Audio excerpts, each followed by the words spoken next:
Qur'anda İslamın Ümumi Təfəkkür Sistemi kitabı Ayətullah Seyyid Əli Xameneyinin 1974-cü ildə dediyi Qur'an dərslərinin mətnidir.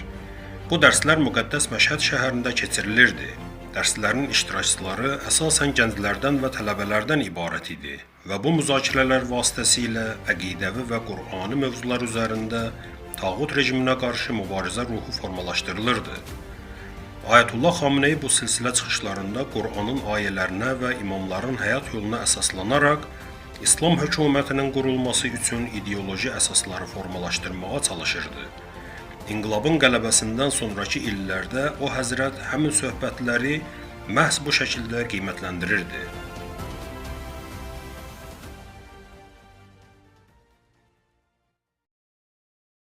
Euzu billah, bismillah, elhamdülillah və sallallahu ala Muhammedin və alih. Esselamu aleykum və rahmetullah. Əziz izləyicilər, sizləri xoş gördük. Bədir döyüşündə müsəlmanlar çoxlu qənimət əldə elədilər. Aralarında söhbət düşdü. Bir-birlərindən soruşdular ki, bu qənimətlər kimindir? Söhbət bəhsə çəkdi və aralarında ixtilaf düşdü, Peyğəmbərə müraciət elədilər. Allah Taala'dan vəhy nazil oldu. Euzu billahi mineşşeytanirracim. Bismillahirrahmanirrahim. Yes'alunaka anil anfal. Qulil anfalu lillahi var rasul. Səndən ənfal barəsində soruşarlar. Cavab ver, denən ənfal Allahındır və Rəsulunundur. Ənfal nədir? Ənfal bütün müsəlmanların ümumi istifadəsi üçün olan bütün sərvətlər. Məsələn, mədənlər, meşələr, səhralar, çəmənliklər və düzənliklərdə olan yaşıllıqlar, dağlarda, qıraq bucaqlarda olan yaşıllıqlar, mədənlər və yataqlar, neft yataqları, qızıl mədənləri, döyüşdən ələ gələn qənimətlər, bütün bunlar hamısı ənfal sayılır. Quran ayəsi buyurur, Qulil ənfal lillah, Allahındır. Mənası nədir? Allahındır. Bu sərvətlər Allahındır nə deməkdir? Bunun mənası budur ki, yəni Allahın hədəfləri yolunda, ilahi hədəflər üçün istifadə olunmalıdır. Həqiqətdə deyəndə ki, sərvətlər Allahındır, yəni Allahın bəndələrinindir. Gərək Allahın müəyyən etdiyi məsləhətlər üçün xərclənsin. Yaxşı, bəs Rəsul necə? Məgər Rəsul Allahdan ayrıdır? Xeyr. Allahın pulunu xərcləməyə hamı özünə haqq verir. Niyə? Deyir ki, Allahındır. Allah da möhtac deyir ki, yəni Allahın bəndələrinindir. Mən də Allahın bəndəsiyəm. Mən də icazə verin, xərcləyim. Hamı burada iddiaçı ola bilər ki, ənfalı və o sərvətləri verin mənim ixtiyarıma. Onda da hərcəməclik yaranar, nəzmsizlik yaranar. Ona görə Allah Teala buyurur ki, Əl-ənfalu lillah və rəsul. Ənfal Allahındır və Rəsulunundur. Yəni, hərcəməclik olmasın deyənə bir mərkəz olmalıdır və o mərkəzin əlində qüdrət olmalıdır. Müsəlmanların ixtiyarı və öhdədarlığı, qəyyumluğu onun əlində olmalıdır. O kimdir? O Allahın Rəsuludur. Burada Allahın Rəsulu deyəndə nübüvvətdən, peyğəmbərlikdən söhbət getmir. Allahın Rəsulu deyəndə ilahi hakim nəzərdə tutulur. İndi ilahi hakim bir dəfə Rəsuldur, peyğəmbərdir. Bir dəfə onun Allah tərəfindən təyin olmuş canişini məsum imamdır.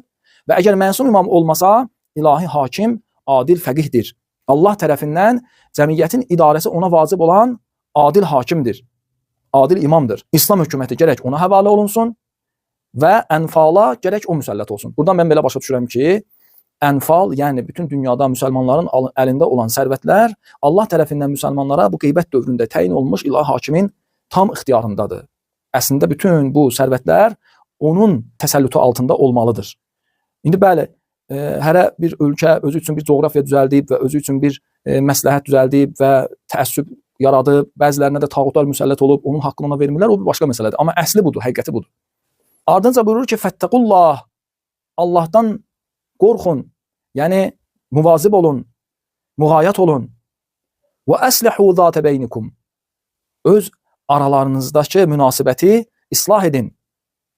Burada söhbət kimədir? Möminlərədir. Yəni, ey möminlər, öz aranızı düzəldin. Başqa bir ayədə Allah Teala möminlərə buyurur ki, möminlər arasında bə'duhum əvliyəu bə'd.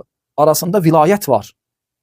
Yəni, həqiqi iman əhli o mömin qardaşlardır ki, öz aralarında ilahi vilayəti bərqərar ilə. Vilayət nədir? Möhkəm peyvənd və sıx bağlılıq. İki şeyin bir-biri ilə elə birləşməsidir ki, onlar az qala baxanda elə bilirsən bir şeydir. Yəni ümmətin içində olan müsəlmanlar, möminlər bir-birlərinə o qədər yaxınlaşırlar ki, bunlar hərəsi bir ayrı bir üzv sayılmır. Hamısı bir parça sayılır. Hamısı bir yerdə bir ümməti təşkil eləyirlər. Quran-Kərimdə buyurur ki, "İnneməl mu'minuna ixvə." Möminlər qardaşdılar. "Fəəslihu beynə əxavaykum." Qardaşlıq arasını islah eləyin. İslah eləyin yəni nə? Yəni həmin o vilayət əgər yoxdursa, möminlər və qardaşlar arasında həmin o sıx bağlılıq yoxdursa, onu bərpa edin. Nə cəhətdən olmalıdır o sıx bağlılıq? Fikir cəhətindən, qəlbi cəhətdən və əməli cəhətdən. Yaxşı, fikir cəhətdən hansı mömin bir möminə deyə bilər ki, gəl sən mənim fikirlərimə təslim ol, tabe ol, mənim yolumla get, mənim fikrim düzdür. Və ya o birisi mömin buna desə ki, gəl sən mənim yolumla get, mənim fikrim düzdür. Bunlar bir-birləri ilə bir vəhdətə gələ bilərlərmi? Məlumdur ki, bunların içində bir mehvər olmalıdır, bir mərkəz olmalıdır və hamı o mərkəzə təslim və tabe olmalıdır. Kimdir o? Buyurur ki, o da ümmətlə imam arasında olan vilayətdir. Yəni əgər ümmətlə imam arasında olan vilayət bərpa olsa, onda ümmətin öz aralarında da həmin vilayət bərpa olar. Yəni əgər biz öz fikrimizi ümmətin imamının fikri ilə bir eləsək, qəlbən ona təslim olsaq, əməldə onun buyurduqlarını həyata keçirsək, onda müsəlmanlar arasında da onun fikri vəlinin fikri olduğuna görə, mənim də fikrim vəlinin fikri olduğuna görə ikimizin fikri olur bir, oluruq həmfikir. Beləliklə biz bir-birimizə yaxınlaşırıq, vilayət aramızda bərpa olur. Deməli, əslihu zate beynikum, yəni öz aranızda vilayət bağlarını, vilayət peyvəndini möhkəmləndirin. Buyurur, ixtilafı aradan götürün. Sözü haqq olmayan dala çəkilsin. Yəni öz sözündən görür ki, sözü batildir, sözü səhvdir, dala çəkilsin. Daha vadar eləməsin qarşı tərəfi ki, mənim sözüm özüm üçün, sənin sözün özün üçün. Hərənin öz fikri özü üçün möhtərəmdir. Belə bir şey yoxdur. Əslihu zate beynikum, yəni o kəs ki, onun fikri batildir, səhvdir, o öz mövqeyindən dala çəkilməlidir və vəhdət yaratmalıdır, ixtilafı aradan götürməlidir. Xırda şeylər üstündə bir-birinizin canına düşməyə bəhanə axtarmayın. Bəzi davakar insanların xasiyyəti budur. Dava salmaq üçün xırda bəhanələrin dalınca gəzirlər. Ağa görün nə gözəl buyurur. Buyurur, Allahın və Rəsulunun ona nəsihəti var. Nəsihəti budur ki, dostlarla döyüşməyə bəhanə axtarmayın. Onun yerinə düşmənlə döyüşməyə olan bəhanələri gizlətməyin. Yəni əgər sən düşmənlə əlində olan bəhanələri gizlədib, düşmənlə döyüşməsən və haqq yolda hərəkət eləməsən, gedib batil yolda hərəkət eləməyə mübtəla olasan. Düşməni vurmaq əvəzinə gedib dostu vurarsan. Ağa buyurur ki, əgər döyüş əhlisən, düşmənlə döyüş. Qardaşınla, dostunla niyə döyüşürsən? Bəziləri mübarizə aparır, düşmənlə qarşı-qarşıya durur. Belə bir məqamda görürsən, bəziləri tapılır ki, gəlib zalımı vurmaq əvəzinə, düşməni vurmaq əvəzinə gəlir dostundan eyib tutur. Dostu məhkum eləyir. Bunun misalları da çoxdur. Vaxtı yoxdur deyənə mən daha çox bu məsələni açmıram, elə bu qədər kifayətlənirəm. Ardınca buyurur ki, Allaha və onun rəsuluna itaət edin in kuntum mu'minin, əgər möminsinizsə. Yəni möminin şərtlərindən biri budur ki, Allaha itaət eləsin və onun rəsuluna itaət eləsin. Keçən bəhsimizdə bunun barəsində danışmışıq. Bundan sonra möminin öhdəlikləri və şəraiti barəsində davamında gələn ayəni sizə çatdırıram. Buyurur ki, Əuzu billah, inneməl mu'minunəl-ləzīnə izə zukirallah vəcilət qulubuhum. Həqiqətən möminlər təkcə o kəslərdir ki, onların yanında Allah xatırlananda, Allahı yad edəndə vəcilət qulubuhum, qəlbləri qorxuya düşür. Nə deməkdir? Görəsən qazi qarşısında günahkar bir şəxsin onun verdiyi cərimədən qorxmağı mənasındadır? Yox, bu mənada deyil. Burada vəcilət qulubuhum mənası budur ki, möminlər Allaha mərifəti var. Allahı tanıyır. Allahı tanıdığına görə bilir hansı bir əzəmətli varlığın qarşısındadır. Və elə bir əzəmətin qarşısında da özünün heç olmağını bilir. Özünün həqir və alçaq və aşağı və heç olmağını bilir. Və bunu bilir ki, bütün varlığı ona bağlıdır. Bütün vücudu ondan asılıdır. Bunları dərk edən mömin onu zikr edəndə istər-istəməz onun qarşısında bir qorxu yaşayır.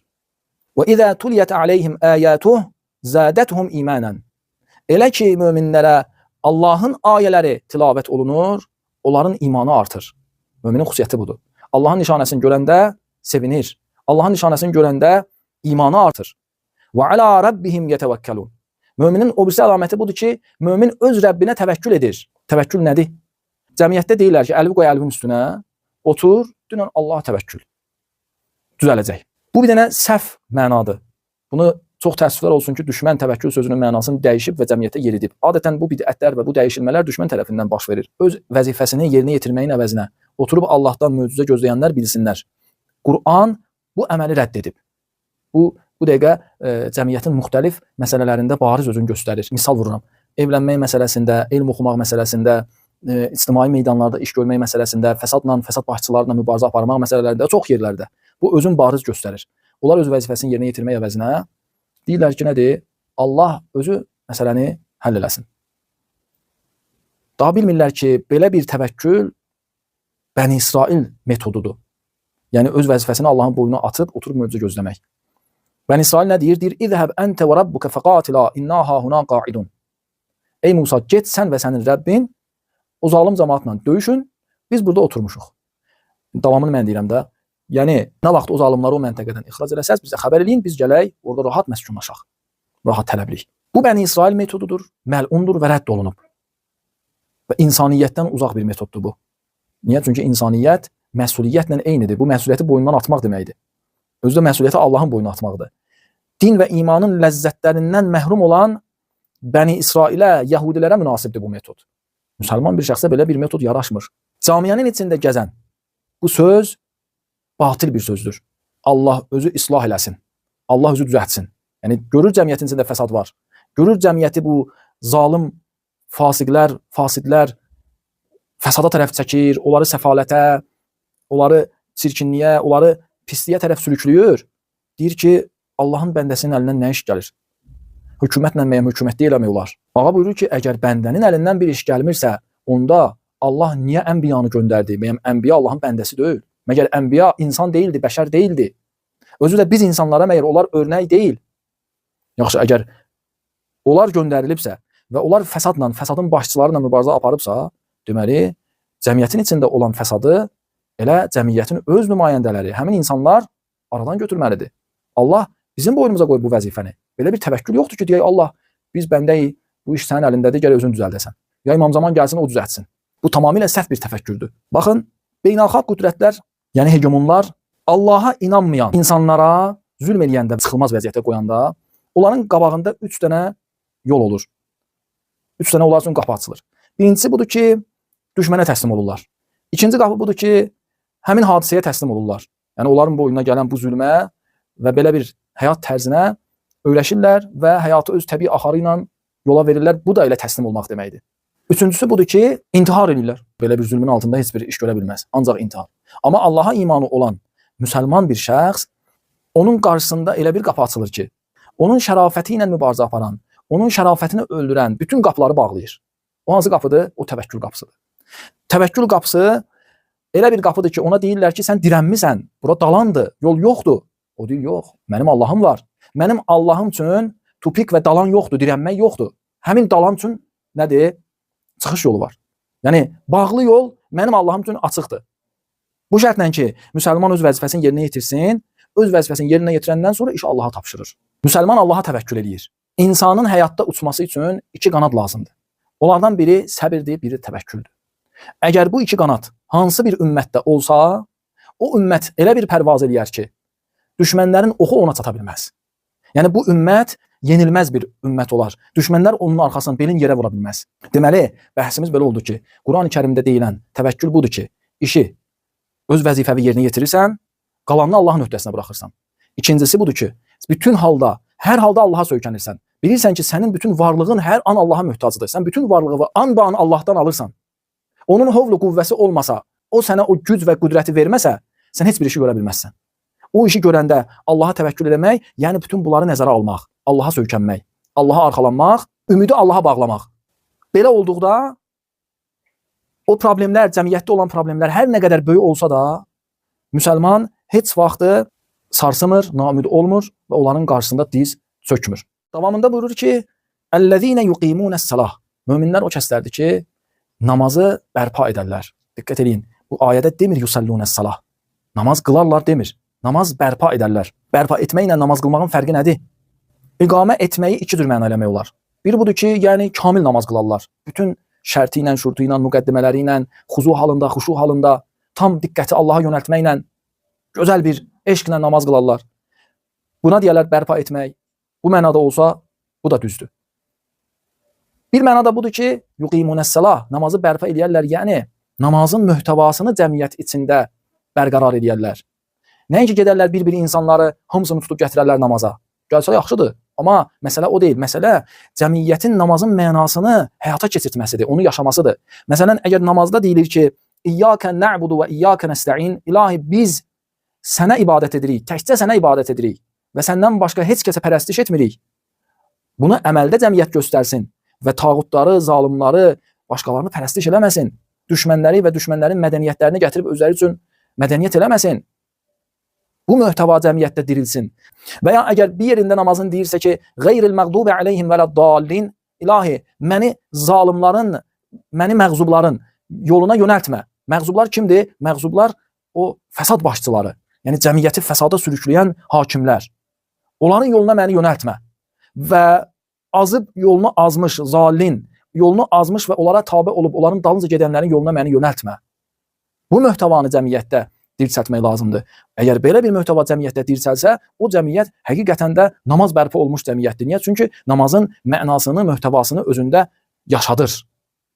Həqiqi İslam cəmiyyəti, İslam cəmiyyəti o cəmiyyədir ki, yuqimunəs-salah, namazı orada bərpa edir, namazı orada iqamə edir. Mömin namaz qılan deyil, mömin namazı bərpa edəndir. İmanın əlaməti təkcə başını salıb aşağı namazı qılıb başqa bir şeyləri qırağa qoyub ki, cəmiyyətdə hər nə baş verir, mənim nəyimə lazım, nə bilim fəsad baş verir, qızlarımız əldən çıxır, oğlanlarımız əldən çıxır, məktəblərimiz əldən çıxır, ailələr darmadağın dağılır, cəmiyyət əldən gedir. Mömin, həqiqi mömin bu deyil. Həqiqi mömin odur ki, namazı bərpa edir. Yəni onun içində olan möhtəvanı cəmiyyətdə piyadə edir, cəmiyyətdə onu yaşadır, özü yaşayır cəmiyyətdə və onu cəmaata da yaşatdırır həmin mənanı. Ağa buyurur ki, neçə dənə ehtimal mümkün də olmuş ola, hər iki ehtimal da düzdür. Bundan sonra buyurur ki, وَمِمَّا رَزَقْنَاهُمْ يُنْفِقُونَ.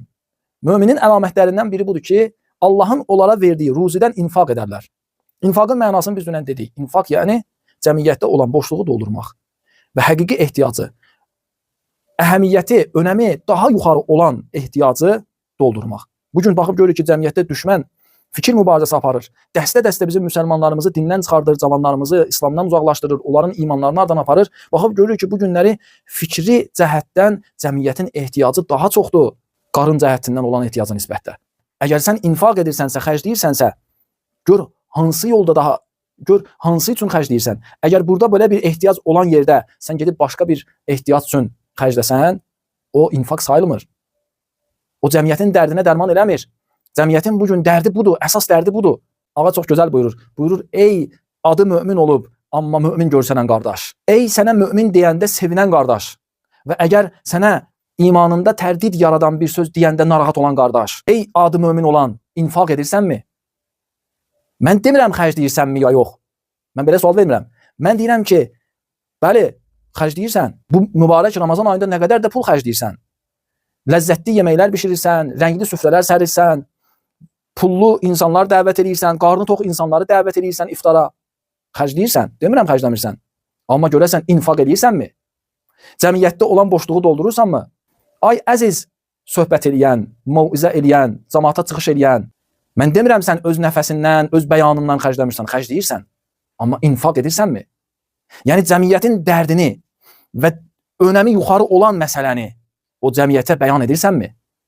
Və bu bəyanla sən infaq edirsənmi? Çox danışmaq hünər deyil ki. Cəmiyyətin daha çox ehtiyaclı olduğu mövzunu danışmaq hünərdir. Bugün cəmiyyətin fəsadı nə üzündəndir? Müşkülləri, problemləri, hamısı fəsadın mənbəyi nədir? Ola bilər sən zahirdə hansısa bir fəsaddan danışırsan. Amma biz fərz eləyin, bir otaqdır, otağa su gəlir. İstəyirik ki, bunun qarşısını alaq. Hər nə qədər sən vedrə əlvə alıb suyu çölə töksən, əgər o mənbəyin qarşısını almasan, sən bu otağa heç vaxtı səliqəyə səhmana sala bilməzsən. Bu otaq elə su ilə dolacaq. Niyə? Çünki sən fəsadın mənbəyin qurutmursan ki. Bir-iki kəlmə zahiri fəsaddan danışırsan, özünü də bu cür göstərirsən ki, bəli, sən də fəsadla mübarizə aparırsan. Fəsadın mənbəyi nədir? O hardan qaynaqlanır? Və o boşluq nədir? Cəmiyyətə çatdırılmır, deyilmir və sən gərək onu deyəsən ki, cəmiyyətin dərdi həll olsun. Fəsad o cəmiyyətdən yığışdırılsın, təmiz, aradan getsin. Cəmiyyətin problemləri həll olsun.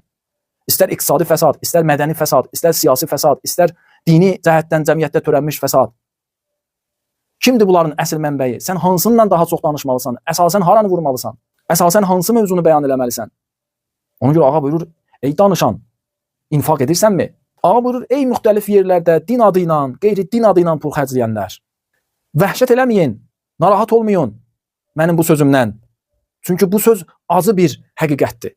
Nə qədər pullar din adı ilə xərclənir? Yəni, o elə hesab edir ki, din yolunda xərcləyir. Amma infaq deyil. Yəni, imanın nişanəsi deyil. Bu pul xərclənəndə mömin kimdir? Mömin odur ki, infaq eləyə.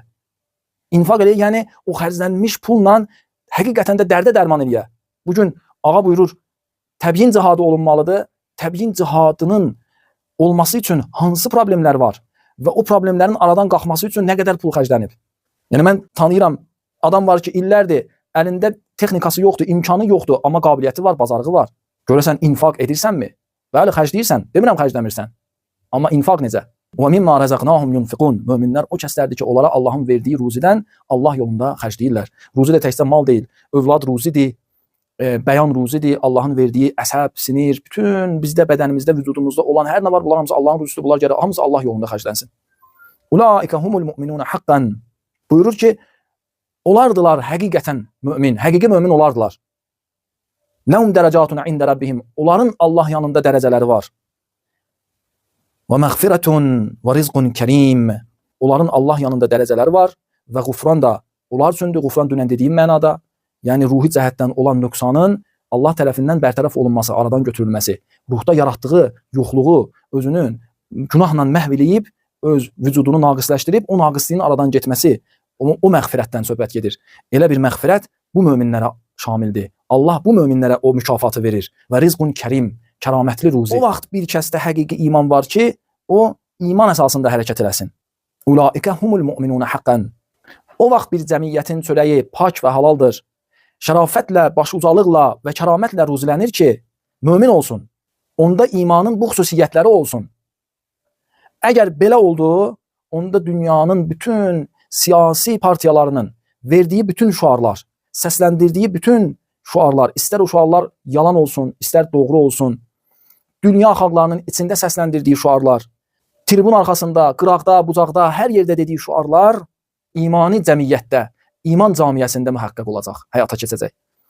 Sülh, azadlıq, rifah, rahatlıq, qan tökmədən və döyüşmədən yaşamaq, qardaşlıq, səmimiyyət, böyük mədəniyyət səviyyəsi, cəmiyyətin ali savad dərəcəsi və sair dəyərlər və sair gözəl yaşamaq nümunələri, bütün bunlar hamısı iman camiyəsində həyata keçəcək. İman öhdəliklərinə əməl edən insanın həyatı Allahı inkar edənlərin həyatından fərqlidir. Və əgər bu cəmiyyətdə olsa, o cəmiyyət bütün o səsləndirilən şüarların həqiqətə çatması və yetişməsi olan bir yerdir. Həqiqətə yetişdiyi bir cəmiyyətdir. Elhamdülillahi Rabbil alemin və sallallahu ala Muhammedin və alihi tahirin.